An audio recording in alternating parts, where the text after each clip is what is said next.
तारीफ मोहम्मद हम लिख लिख सुनाएंगे, हम खत्म नबूवत पे जा अपनी लुटाएंगे। जोरे होबे ना, একটু চিল্লে বলুন না সুবহানাল্লাহ, একটু চিল্লে হবে না? নারায়ে তাকবীর, নারায়ে তাকবীর। तारीफ मोहम्मद हम लिख लिख सुनाएंगे, हम खत्म नबूवत पे जा अपनी लुटाएंगे।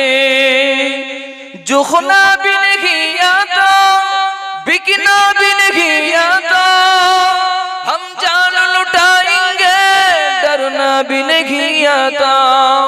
आका की मोहम्मद पे हम सर को कटाएंगे, हम खत्म नबूवत पे जा अपनी लुटाएंगे। अल्लाहुम्मा सल्ले अला।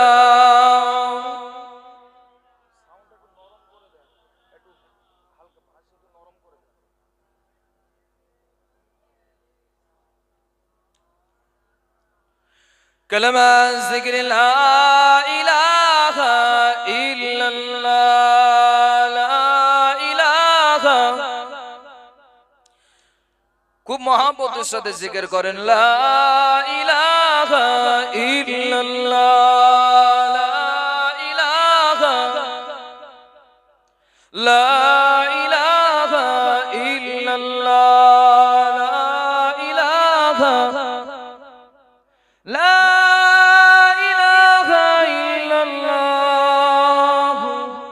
मुहम्मदुर रसूलुल्लाह, ला महबूबा इल्लल्लाह, ला मक़सूदा इल्लल्लाह, ला मौजूदा इल्लल्लाह, ला महबूबा इल्लल्लाह, ला इलाहा।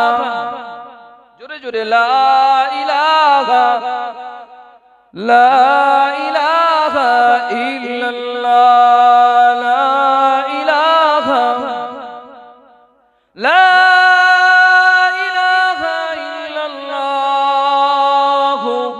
मुहम्मदुर रसूलुल्लाह। अल्लाहुम्मा सल्लि अला सय्यिदिना।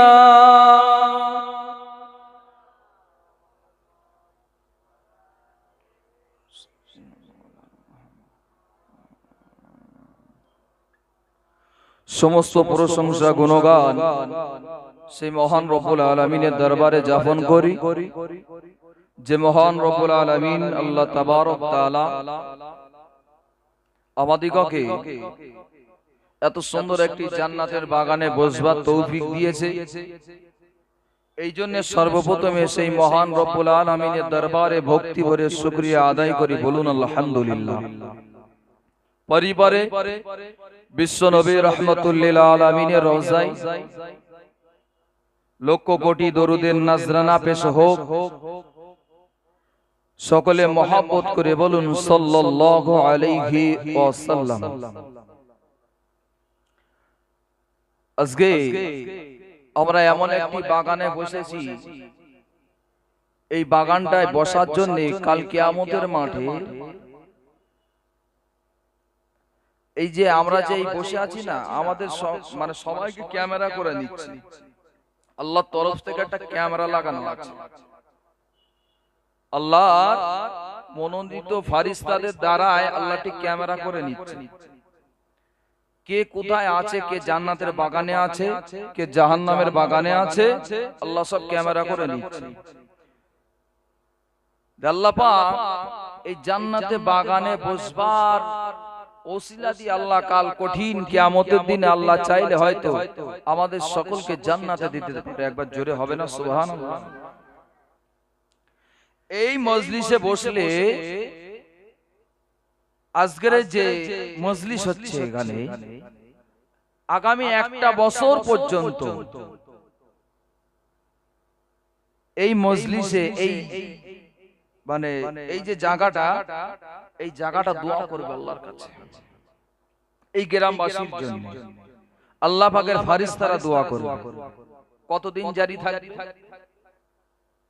1 বছর। যেমন এখন যেমন এই যে গাড়ি মানে ধমার কাগজ যেটা করতে হয় 1 বছর করে তার ভ্যালিডিটি থাকে, 1 বছর পরে আবার নতুন করে কি করতে হয়, সেটা কাটতে হয়।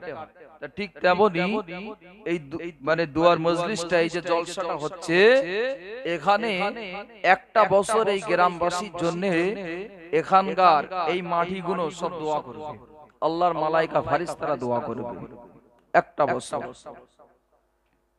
তাহলে এমন মজলিস, এমন জান্নাতের বাগান সাজানো দরকার আছে না নাই? একটু চিল্লো বলেন। আছে। এবং শুধু আছে তাই নয়, কঠিন কিয়ামতের দিনে যে ফারিস্তারা আমাদেরকে নজরদারি দিয়ে যাচ্ছে, আমাদের ছবি যেসব ফারিস্তারা তুলে নিয়ে যাচ্ছে, এই ফারিস্তারা কঠিন কিয়ামতের দিনে আল্লাহর কাছে নালিশ দেবে যে আল্লাহ, এরা তোমার জান্নাতের বাগানে বসেছিল, অমুক গ্রামে অমুক জায়গায় এমন একটা জান্নাতের বাগান হয়ে উঠেছিল, সেই বাগানে এরা বসে আল্লাহ তোমার কোরআনের বাণী তারা শুনেছে এবং নবী পাকের মুখস্থিত হাদিসের বাণী তারা শুনেছে। আল্লাহ তুমি আজকের এদেরকে তুমি ক্ষমা করে দাও। একবার জোরে হবে না সুবহানাল্লাহ?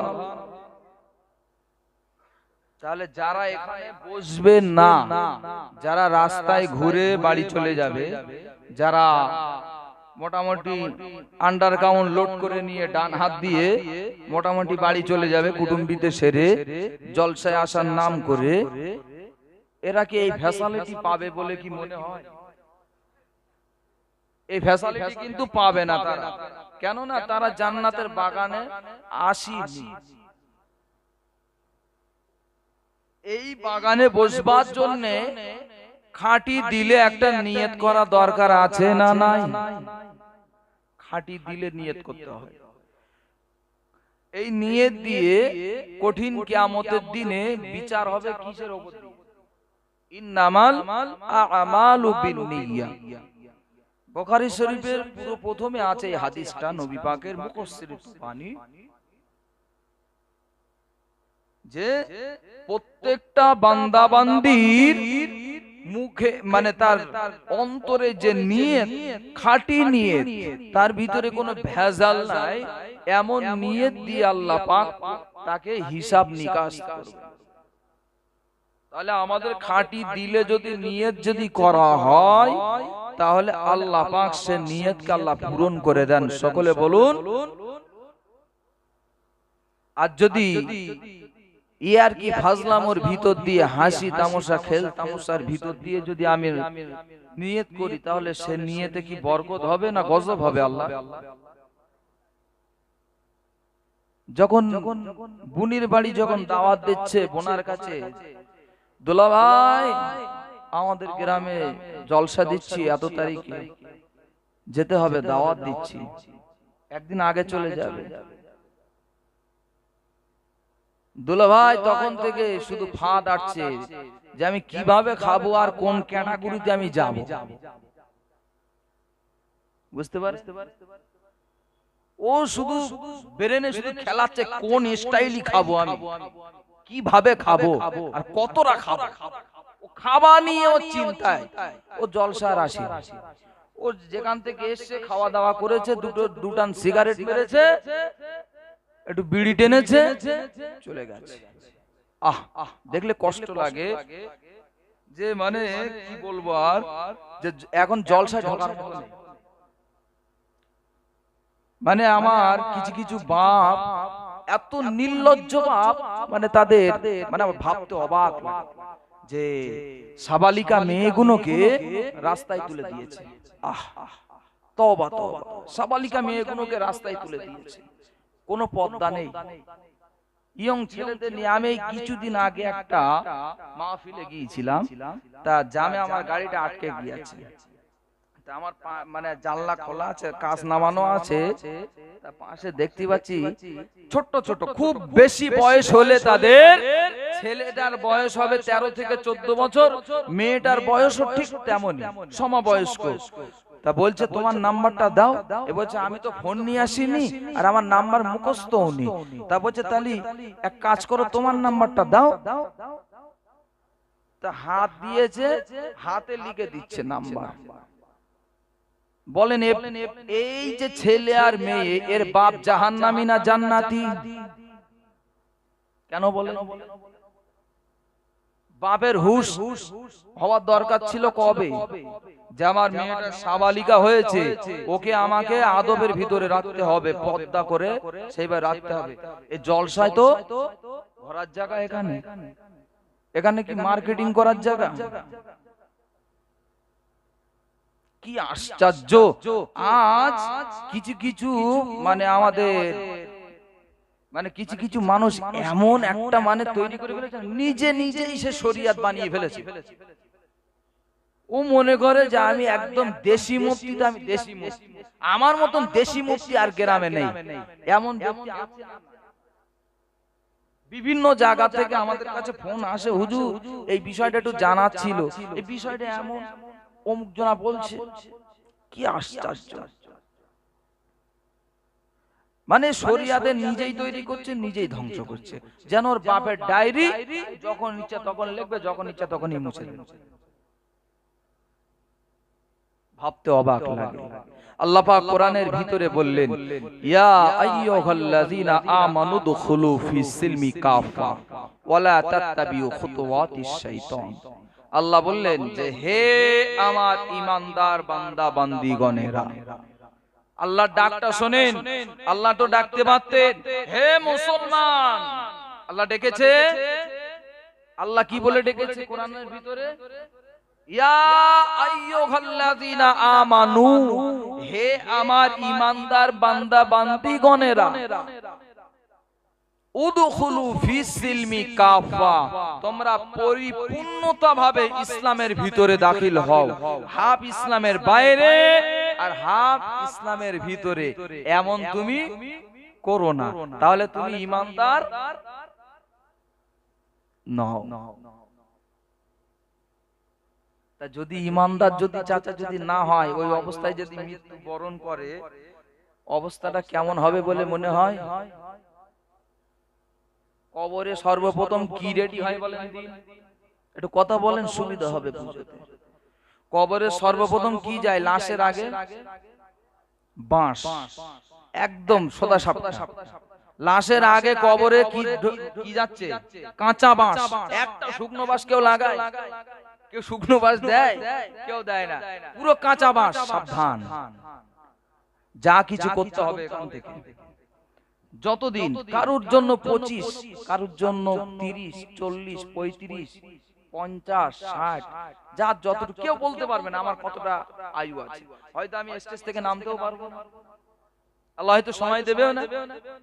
তাহলে আমার যতটা আল্লাহ পাক সময় দিয়েছে, এই সময়টা আমার কাজে লাগাতে হবে না? হবে না? দাঁত থাকতে দাঁতের মর্যাদা দিতে হবে। যদি বলেন কেন? একজন ইয়ং ছেলে একজন বুড়ো দাদুর পাশে বসে হাড় মুরগির ঠ্যাংগুলো খুব দুর্দান্ত লেভেলে চিবাচ্ছে, কড়মড় করে চিবাচ্ছে, আর দাদুর গালে তার দাঁত নেই। আরে তুই ইয়ং জন, গাল বোঝায় দাঁতের চিবাতেও খুব মজা লাগছে। দাদু মনে মনে করছে যে তোর মতন যখন আমার বয়স ছিল রে, তখন তো পকেটে টাকা ছিল না, তাই কি করে হাঁট চিবাবো, তুই আমার সামনে হাঁট চিবাচ্ছিস, কেমন লাগছে রে? এমন এমন হয় না? হয় না? তাহলে দাঁত থাকতে দাঁতের মর্যাদা দিতে হবে না? হবে না? দাঁত পড়ে গেলে পাশে একজন হাড় খাবে, দেখে আফসোস হবে। মানে বুঝে না, আপনার যখন 3 মাথা এক জায়গায় হয়ে যাবে, সোজা হয়ে দাঁড়াতে পারবেন না, আপনার পাশে একজন নামাজ পড়বে, নওজোয়ান যুবক, তাকে দেখে আফসোস হবে যে আল্লাহ, ওর মতন বয়সে আমি হো হো করে শুধু ঘুরেছি, এ মাথা ও মাথা, এখান ওখান ঢোল্লা দিয়েছি, এ মেয়ের পেছনে ওখানে, এ বাগানে ও বাগানে, এমন ভাবে কখনো কখনো রঙিন বোতল নিয়ে আমি ঘুরে বেরিয়েছি। আফসোস হবে তখন কি? মুসলমান ঘরে ছেলে মেয়েরা, পাড়া তরুণেরা, এ নবী পাকের প্রেমিক প্রেমিকেরা, গভীর ভাবে উপলব্ধি করুন, ঠান্ডা বেরেন দিয়ে ভাবুন। আজকের দেখলে পাওয়া যায় আমরা সকলে ঈমানদার বলে দাবিদার, কিন্তু আল্লাহ পাক কোরআনের ভিতরে বললেন, ইয়া আইয়ুহাল্লাযীনা আমানু দুখুলু ফিস সিলমি কাফা ওয়া লা তাত্তাবিউ খুতুওয়াতিশ শাইতান। তোমরা পরিপূর্ণতা ভাবে, এ আমার ঈমানদার বান্দা বান্দীগণেরা, পরিপূর্ণভাবে ইসলামের ভিতরে দাখিল হয়ে যাও। যদি তোমরা ইসলামের বাইরে যদি হাত থাকো, আর হাত যদি ইসলামের ভিতরে যদি থাকো, তাহলে কিন্তু তোমার অবস্থা কিন্তু খারাপ হয়ে যাবে। তুমি পরিপূর্ণভাবে ইসলামের ভিতরে দাখিল হয়ে যাও। কেননা যদি সবাই যদি ঈমানদার হতো, সবাই যদি ঈমানদার হতো, তাহলে আল্লাহ পাক এই কোরআনের আয়াত কি নাজিল করত? এই আয়াত কি নাজিল হতো সবাই যদি ঈমানদার হতো? বলেন, ঈমানদার আমাদের ভিতরে সবাই ঈমানদার না, এই জন্য আল্লাহ কোরআনের আয়াত নাজিল করেছে যে তোমরা পরিপূর্ণভাবে ঢোকো ইসলামের ভিতরে। শুধু তাই নয়, আল্লাহ পাক কোরআনে অপর জায়গায় জানিয়ে দিলেন, বান্দা বান্দি, তোমরা যদি ঈমানদার হও, তোমরা যদি ঈমানকে সাথে নিয়ে যদি তুমি মৃত্যু বরণ করো, তোমার জন্য আমি আল্লাহ পাক ওয়াদা দিলাম, আমি আল্লাহ পাক তোমার জন্য ওয়াদা করেছি, তোমার জন্য আমি আল্লাহ পুরস্কৃত করব এবং তোমার তামাম জিন্দেগীর গুনাহগুলোকে আমি আল্লাহ মাফ করে দেব। আরো জোরে হবে, যদি ঈমানদার হয় তাহলে তার তামাম জিন্দেগীর গুনাহগুলো মাফ হয়ে যাবে, আর যদি সেই ঈমানদার না হয় তাহলে তার জন্য কোনো সুখবর আছে? সুখবর আছে? বেঈমানের জন্য কোনো সুখবর নাই। বেঈমানের ঠিকানা হবে জাহান্নাম, ঈমানদারের জন্য জান্নাত। আর যদি ঈমানটা যদি সাথে নিয়ে যদি মৃত্যু বরণ করে, যদি ঈমানটা সঙ্গী বানিয়ে যদি মৃত্যুর স্বাদ জাগে, কঠিন কিয়ামতের দিনে, যদি কঠিন কিয়ামতের দিনে আল্লাহ পাক তাকে দয়ার জান্নাত দিয়ে দেবে। এবং শুধু তাই নয়, তার কবরের জিন্দেগিতে কোনো ভয় নাই, তার কোনো পুলসিরাতের রাস্তা পার হওয়ায় কোনো ভয় নাই, তার কঠিন কিয়ামতের দিনে, সেই হাসরের দিনেতে তার কোনো ভয় নাই। কেননা সে ঈমানকে সাথে নিয়ে, ঈমানকে সঙ্গী বানিয়ে নিয়ে সে মৃত্যুর স্বাদ চখেছে। এই জন্যে আল্লাহ পাক কোরআনে তার জন্য ওয়াদা বন্ধ করেছে, আল্লাহ পাক তার জন্য ওয়াদা দিয়েছে, আমার ঈমানদার বান্দা বান্দিকে আমি আল্লাহ পাক জান্নাতে দিয়ে দেব।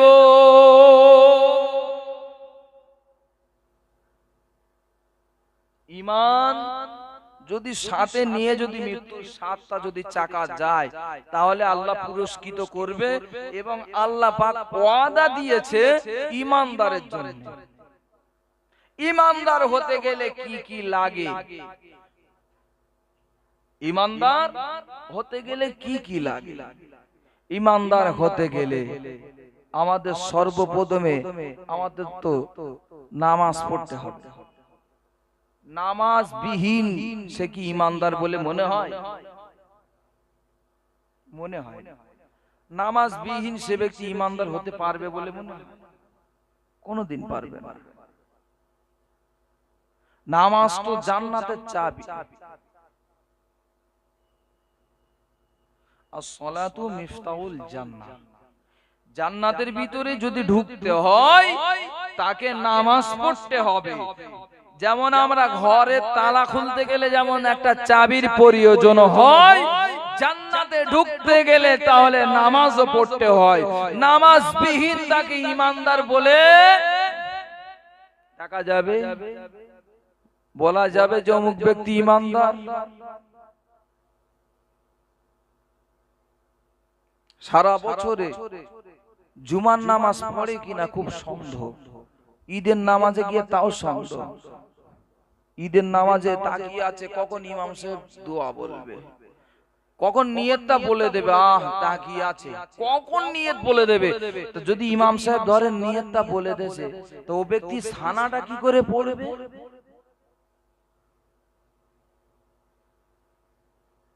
নিয়ত তো নাই বলে দেছে, মাঠে নাই লাভিয়ে দেওয়া হয়েছে, তা মাঠে লেবে ও যদি একটা পা যদি না থাকে, তাহলে কোলে করে মাটিয়ে লাভিয়ে দিলে ওর আর কোনো দাম আছে?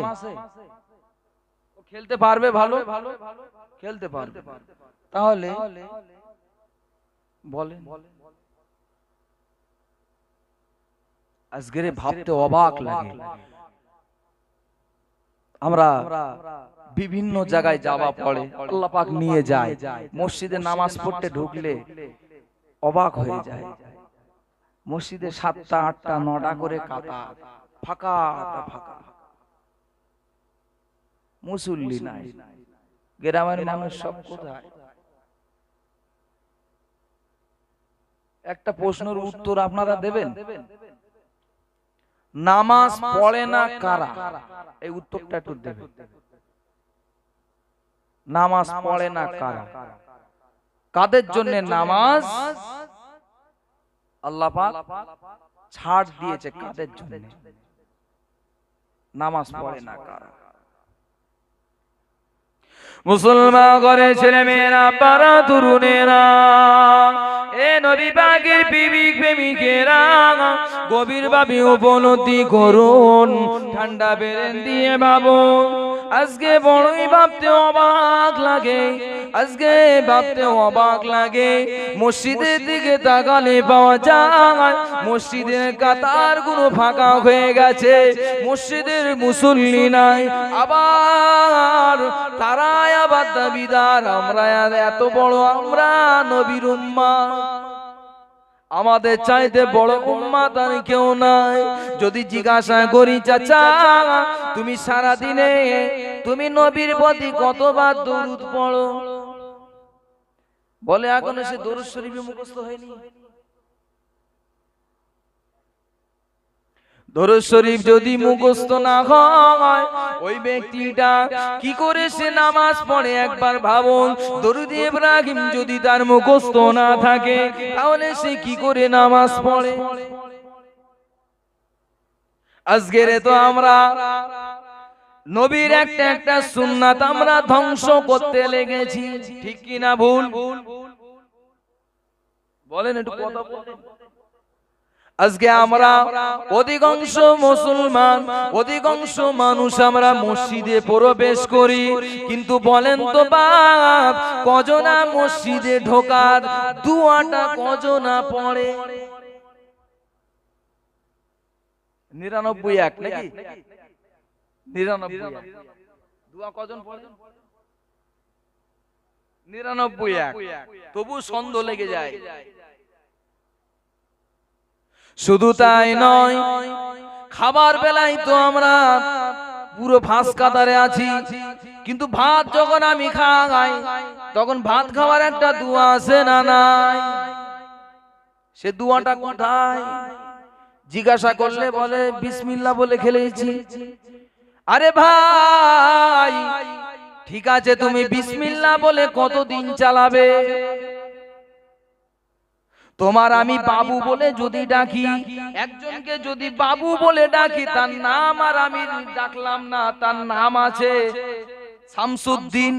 ধরেন একজনের নাম শামসুদ্দিন, তাকে আমি বাবু বাবু বলে ডাকি, তার সমস্ত ডকুমেন্টে আমি ওই বাবু বসিয়েছি, তাহলে কি তার অরিজিনাল নামে তার সরকার একটা ঘর দিয়েছে, সে ঘর ফেরত যাবে না, তার কাছে আসবে? কেউই জানে না যে তার নাম শামসুদ্দিন।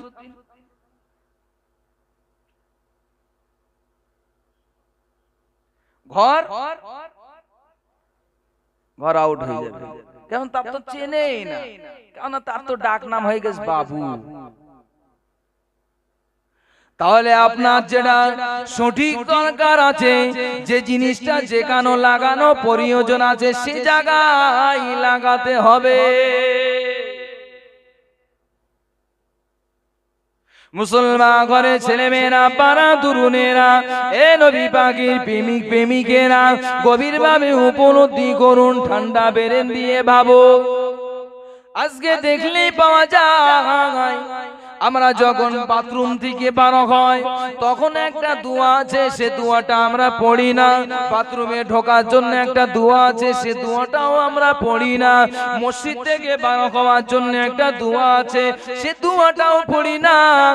এগুলো, এই দোয়াগুলো পড়া নবী পাকের সুন্নাত। এই দোয়া পড়া কার সুন্নাত? নবীর সুন্নাত। তাহলে যখন সুন্নাত আর একটা জায়গায় খুব দেখায়, কোথায় বলেন? কুটুম বাড়ি যায় না, যখন মিষ্টি থাকে না, মোটামুটি যদি এখন এই শীতে যদি নরেন গুড়ের যদি মিষ্টি খেজুরি গুড়ের, তখন কি খুব সুন্নতের বাহার বেড়ে যায়। খাবার পরে সুন্নাত, মিষ্টি খেতে হবে, খাবার পরে তো সুন্নাত মিষ্টি। আরে বাবু, খাবার পরে মিষ্টি খাওয়া সুন্নাত, এটাও আমি মানছি, ঠিক আছে। তাহলে তোমার যে আরো যে সুন্নত গুলো রয়েছে, ওই খাবার পরে তুমি যে ওইগুলো খালি করতে যাবা, ওখানেও তো সুন্নত আছে। তুমি ওখানে কি দুটো সুন্নত হারিয়ে ফেলবা কেন? তুমি যে ভাত খেলে, এই ভাত খাওয়ার সময় তুমি সুন্নতটা কোথায় লাগালে? তলায় তো দস্তরখানা নাই, মাথায় তো টুপি নাই, খানা খেতে গেলে একটা পা তুলে খেতে হয়, সেটাও তো নাই। সুন্নাত তখন আর কোনো ব্যাপার নেই। ফরজ নিয়ে কোনো মাথা ব্যথা নেই গো। তার মাথা ব্যথা কোথায় বলেন? ও নফল কেন পড়িনি, ফরজ পড়ছে না গো, তাদের নিয়ে কোনো মাথা ব্যথা নেই। নফল সে ব্যক্তি যদি না পড়ে, তার নিয়ে কত টল, কত গোলযোগ। এই জিনিস চলে না, চলে না, চলে তো। কি আশ্চর্য, ভাবতে অবাক লাগে। সুন্নত দেখাচ্ছে। আচ্ছা বলেন তো, আপনাদের দিকে চাষবাস করে, আপনারা ভালো বলতে পারবেন।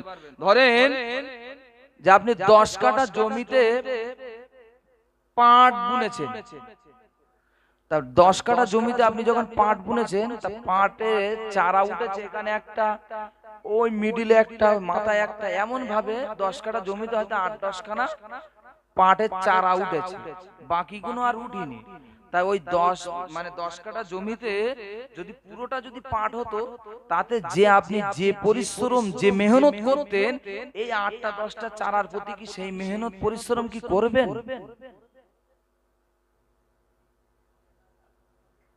কি করবেন তাহলে? তাহলে ওটা ভেঙে দিয়ে আবার নতুন করে চাষ হবে, ঠিক না ভুল? তাহলে এত বড় গ্রামে যখন এত সুন্দর একটা মজলিস কায়েম করা হয়েছে, গ্রামে যা লোক আছে মোটামুটি 500-700 হবে নাকি, তারও হয়তো বেশি হয়ে যাবে। সবাই যদি এসে বসে, তাই প্যান্ডেলে জায়গা ধরবে বলে মনে হয়?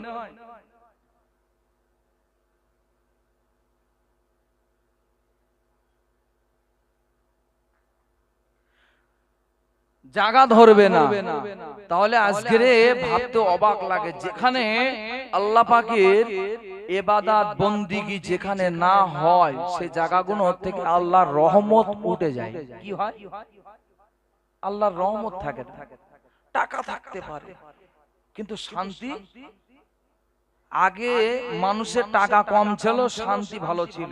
এখন মানুষের টাকা বেড়ে গেছে, শান্তি আছে না অশান্তি নেমেছে? অশান্তি নেমেছে। এই জন্য আমাদের ভাবতে হবে যে আমরা কোন দিকে খাটাচ্ছি সময়টা, সময়টা আমরা কোথায় ব্যয় করছি। দরুদ শরীফ পড়েন, আল্লাহুম্মা সাল্লি আলা।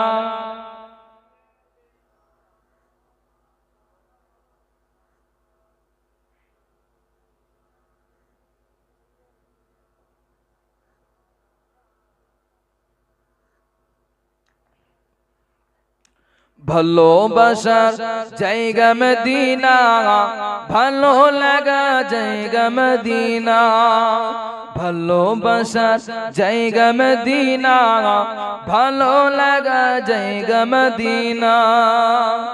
এত সুন্দর জায়গা কোথাও দেখি না, এত সুন্দর জায়গা কোথাও পাবে না, সাজিয়েছে দয়াল রব্বানা, ভালো লাগা জায়গা মদিনা। একটু চিল্লে হবে না? আর একটু চিল্লে হবে। নারায়ে তাকবীর, জবান খুলে নারায়ে তাকবীর। সিলসিলা হক ফুরফুরা শরীফ, সিলসিলা হক ফুরফুরা শরীফ, নারায়ে তাকবীর। ভালোবাসার জায়গা মদিনা, ভালো লাগা জায়গা মদিনা, ভালোবাসার জায়গা মদিনা, ভালো লাগা জায়গা মদিনা। এত সুন্দর জায়গা কোথাও দেখি না, এত সুন্দর জায়গা কোথাও পাবে না, সাজিয়েছে দয়াল রব্বানা, ভালো লাগা জায়গা মদিনা। মদিনা শরীফে নূরের খাজনা, মদিনা শরীফে নূরের খাজনা, আশিকি ছাড়া অন্য বোঝে না, ভালোবাসা জায়গা মদিনা। আল্লাহুম্মা সাল্লি আলা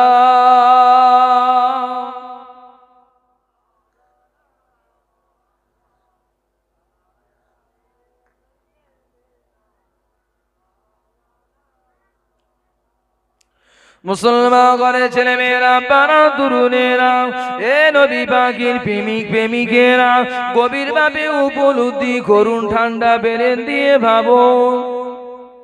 আল্লাহ নবী একটা দিন মসজিদ নববী শরীফে বসে আছে। এমন সময় আল্লাহ নবীর এক সাহাবা আল্লাহ নবীর কাছে দৌড়ে দৌড়ে গেলেন। আল্লাহ নবীর কাছে দৌড়ে দৌড়ে গিয়ে ওই সাহাবাটা তখন ইসলাম গ্রহণ করেনি, ওই সাহাবাটা তখন ইহুদি।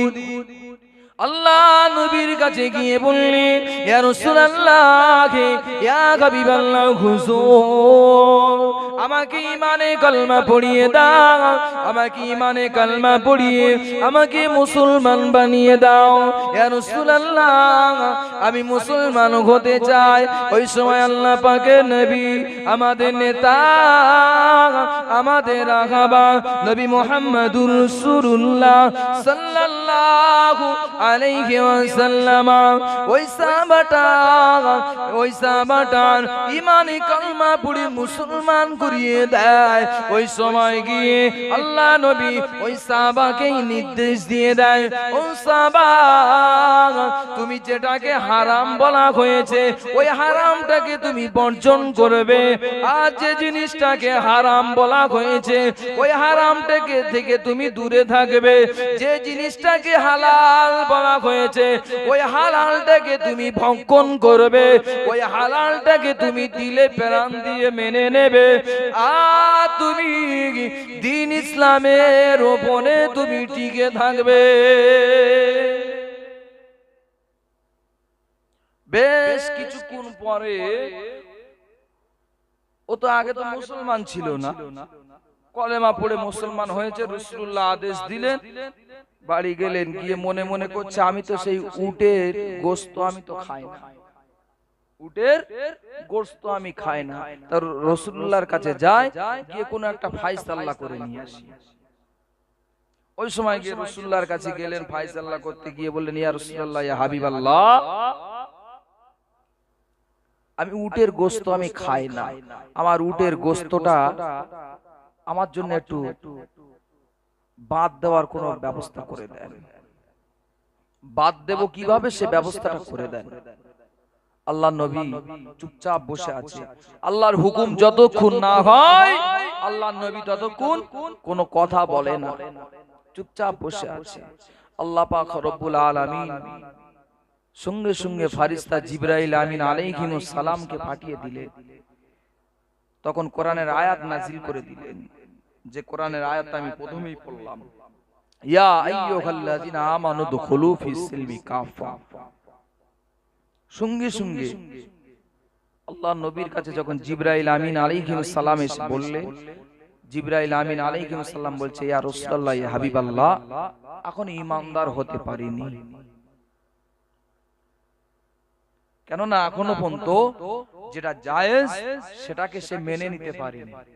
যে জিনিসটা জায়েজ, যে জিনিসটা জায়েজ সেটা মেনে নিতে হবে, তাহলে সে প্রকৃত ঈমানদার। আর সে যদি না মেনে নেয়, তার ভিতরে যদি কিন্তু কথা থাকে, তাহলে সে ঈমানদার না। আল্লাহ বললেন যে হাবিব এখন ঈমানদার হয়নি,